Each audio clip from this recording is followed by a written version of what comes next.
పని ఎప్పుడు స్టార్ట్ అయింది? ఇవాళ మార్నింగ్ 7 గంటలకు స్టార్ట్ అయింది సార్. 7 గంటలకు స్టార్ట్ అయింది కదా, మరి వచ్చేది వానకాలం, వర్షాకాలం ఉంది కదా, మరి ఇప్పుడు ఇది ఒక 2 రోజులు చేసి వదిలేస్తారా లేకపోతే పూర్తిగా అయ్యేంత వరకు కూడా చేస్తారా? లేదు సార్, పని అయ్యేంత వరకు ఈ వారం రోజుల ఈ ప్లేయర్లు అన్ని నిలిచి పెడతాడు సార్. నిలిచి కాంక్రీట్ వేస్తారట, అదే చెప్పింది సార్.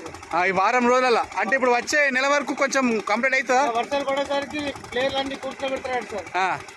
అదే చెప్పింది సార్, అదే చెప్పింది. ఓకే, ఇప్పుడు మరి పెరియార్ క్యూ న్యూస్కి ఏం చెప్పాలనుకుంటున్నాను? వాయిస్ ఆఫ్ కామన్ మ్యాన్ కు చెప్పాలనుకుంటా అంటే సార్, ఇవాళ మార్నింగ్ స్టార్ట్ చేసినాము, ఇంజన్లు స్టార్ట్ చేసినాము, డ్రిల్ ఆల్రెడీ వేస్తున్నాం, బ్లాస్టింగ్ స్టార్ట్ అయింది. ఇప్పుడు 1 అవర్లో స్టార్ట్ అవుతుంది బ్లాస్టింగ్. ఒక వారం 10 రోజులలో ప్లేయర్లు అన్ని కింద పెడతాం. Thank you. జై హో భారత్, జై భారత్ రాజ్యాంగం.